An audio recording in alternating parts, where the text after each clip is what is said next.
Շնորհակալություն, ես ներկայացնեմ կետերում 2025 թվականի գարնանային վարումների կանխատեսումների վերաբերյալ ամփոփ տեղեկատվություն։ Կետերում գարնանային վարումների մեծությունները պայմանավորվում են աշնանային։ Կետերում գարնանային վարումների մեծությունները պայմանավորվում են աշնանային, ձմեռային ամիսների դիտված եւ ապրիլ-հունիս ամիսների կանխատեսվող հիդրոթերապևտաբանական պայմանների առանձնահատկություններով։ Վերլուծելով աշնանային ժամանակաշրջանի հիդրոթերապևտաբանական պայմանները եկել ենք այն եզրակացության, որ 25 թվականի գարնանային վարավների հոսքի ձևավորման վրա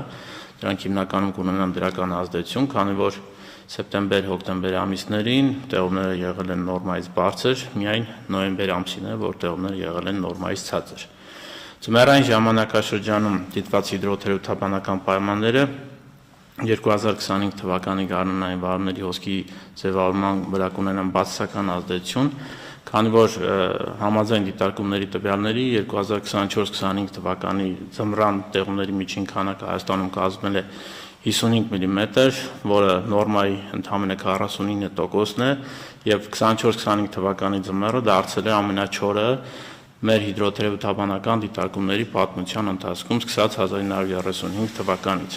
Ձմռան 3 ամիսներն էլ չորային են եղել, հատկապես չորային է եղել հունվար ամիսը,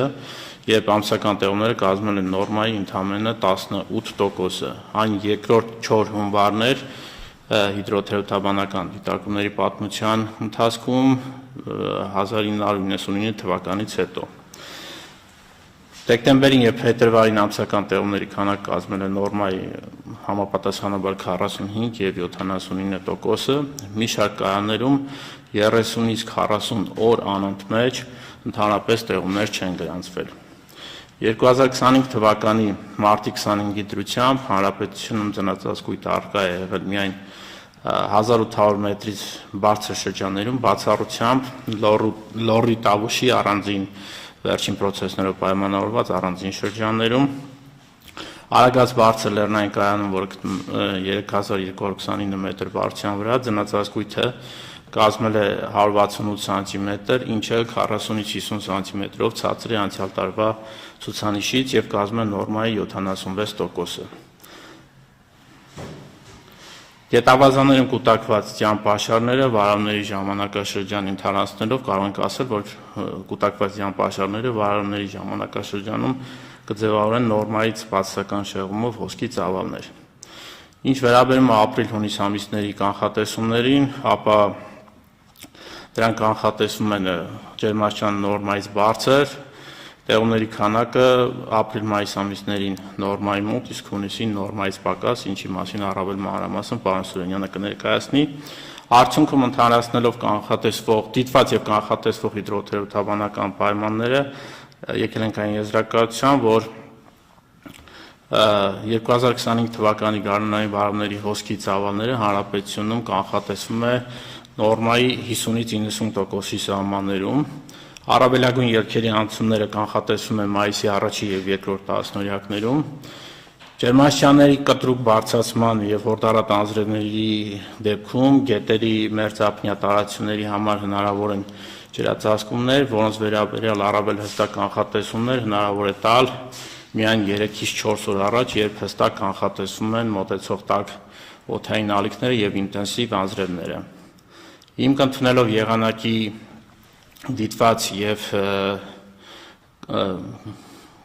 դիտված պայմանները եւ կանխատեսվող պայմանները, ինչպես նաեւ արտասեւան ընդունելով վերջին տարիներին մուտք գործող ջրի միջին քանակությունը եւ Սևանալճից պարտվող ջրի քանակը ընդունելով 170 միլիոն խորանարդ մետր, 2025 թվականի ապրիլի 1-ից հուլիսի 1 ընկած ժամանակահատվածում կանխատեսվում է Սևանալճի մակարդակի բարձրացում 24-ից 29 սանտիմետր, նշեմ, որ այդ ցուցանիշը մոտ 13 սանտիմետրով ցածր է անցյալ տարվա նույն ժամանակահատվածի բարձրացման ցուցանիշից, անցյալ տարի այդ ժամանակահատվածում լճի մակարդակը բարձրացել է 42 սանտիմետրով։ 2025 թվականի դեկտեմբերի 31-ի դրությամբ լճի մակարդակը կանխատեսվում է 1900.36-ից 1900.41 մետրի սահմաններում, որը հունվարի 1-ի համեմատ կլինի -3-ից +2-ի սահմաններում։ Դիտարկվող 5 խոշոր ջրամբարների առավելագույն լցվածությունը կանխատեսվում է Ախուրյանի ջրամբարում 100% լցվածություն, Արփիլի ջրամբարում 55-ից 60% լցվածություն, Ապարանի ջրամբարում 45-ից 50, Ազատի ջրամբարում 85-ից 90%, Մարմարքի ջրամբարում 95-ից 100%։ Ընդհանուր ջրամբարների ջրալցվածությունը նախորդ տարվա համեմատ կանխատեսվում է 15%-ից 20% քիչ ջրալցվածություն։ Ես մինչև կանխատեսումներին անցնելու ուզում եմ ամփոփել մարտը, ինչպես եւ կանխատեսվել էր հանրապետության ողջ տարածքում եղել է բավականին տաք, օդի ամսական միջին ջերմաստիճանը կլիմական նորմայից բարձր է եղել 2-ից 4 աստիճանով, տեղումների քանակը բաշխվել է խիստ անհավասարաչափ, եթե հանրապետության հարավային մարզերում, հատկապես Սյունիքում, այն հիմնականում կազմել է կլիմական նորմայի 5-ից 20%-ը,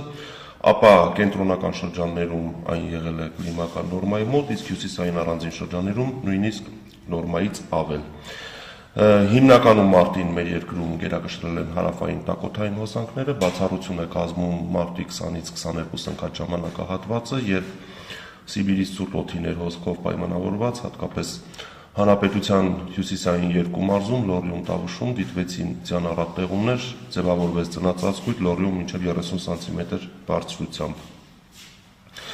Այս տարվա ապրիլը օդի ամսական միջին ջերմաստիճանը հանրապետության ողջ տարածքում կանխատեսվում է կլիմական նորմայից բարձր 1-ից 2 աստիճանով, տեղումների քանակը նորմայի սահմաններում, այսինքն մեզ սպասվում է տաք եւ բավարար տեղումներով ապրիլ։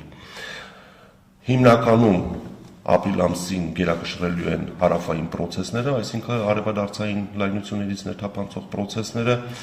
բայց չի բացառվում, որ հատկապես ամսվա վերջին օրերին, առանձին օրերին մենք ունենանք արկտիկական ցուրտ օդային հոսանքների ներխուժում։ Եվ այստեղ մեկ պարզաբանում, քանի որ ապրիլի տեղումների քանակի նորմաները բավականին բարձր են, եւ տեղումների քանակը կանխատեսվում է նորմայի սահմաններում, դա ակնկալում է, որ մենք ապրիլին կունենանք բավականաչափ տեղումներ։ Հիմա ես ուզում եմ ներկայացնել այն առավելագույն եւ նվազագույն ջերմաստիճանները, որոնք ամսվա ընթացքում կդիտվեն հանրապետության տարածքում արևադարձային եւ արկտիկական ցուրտ օդային հոսանքների ներթափանցման դեպքում։ Այսպիսով արևադարձային տաքոթային հոսանքների ներթափանցման ժամանակ ցերեկային ժամերին Շիրակում, Կոտայքի Արագածոտնի Վայոց ձորի լեռնային գոտիներում, Գեղարքունիքում օդի ջերմաստիճանը կբարձրանա մինչև 20-ից 23 աստիճան, Լոռիում մինչև 21-ից 25 աստիճան, Տավուշում մինչև 29-ից 31 աստիճան։ Արարատյան դաշտում ամսվա ընթացքում առավելագույն ջերմաստիճանները կտատանվեն +26-ից +30 աստիճանի սահմաններում, Վայոց ձորի նախալեռներում նորից 26-ից 30 աստիճանի սահմաններում, Սյունիքի Հովտային գոտում 28-ից 32 եւ Սյունիքի նախալեռնային հատվածներում մինչև 21-ից 26 աստիճան տաքության սահմաններում։ Երևանում ամսվա ընթացքում օդի առավելագույն ջերմաստիճանը կարող է հասնել մինչև +28-ից 30 աստիճանի։ Հիմա ուզում եմ ներկայացնել այն նվազագույն ջերմաստիճանները, որոնք կդիտվեն գիշերային ժամերին, արկտիկական ցուրտ օդային հոսանքների ներթափանցման դեպքում, այսպիսով Շիրակ, Կոտայքի, Արագածոտնի, Վայոց ձորի լեռնային գոտիներ, Գեղարքունիք, Սյունիքի լեռնային շրջաններ գիշերային ժամերին արկտիկական ցուրտ օդի ներհոսքի դեպքում հնարավոր է ջերմաստիճանի անկում մինչև -6-ից -10 աստիճան, Լոռիում մինչև -2-ից -5 աստիճան, Տավուշի մարզում մինչև 0-ից -2 աստիճան, Արարատյան դաշտում բացասական ջերմաստիճանների ուրախություն մեծ ամսվա ընթացքում չեն կանխատեսվում եւ նվազագույն ջերմաստիճանը ընդամենը սպասվում է 0-ից 3 աստիճան, Սյունիքի Հովտային գոտում +2, +5, իսկ Սյունիքի նախալեռնային հատվածներում -2, -5 եւ Երևանում նվազագույն ջերմաստիճանը կանխատեսվում է 0-ից 2 աստիճան տաքության սահմաններում։ Հիմա անցնենք առաջիկա օրերի կանխատեսումներին, պետք է ասեմ, որ մինչև ամսի 8-ը ներառյալ լուրջ ցիկլոնների ներթափանցում չեն կանխատեսում, մինչև ապրիլի 8-ը մենք գտնվելու ենք թույլ արտահայտված ցիկլոնի ազդեցության գոտում, որը հիմնականում կարտահայտվի գիշերը եւ երեկոյան ժամերին, այսպիսով այսօր կարելի է ասել երկրի ողջ տարածքում հիմնականում կգերակշռի առանց տեղումների եղանակ,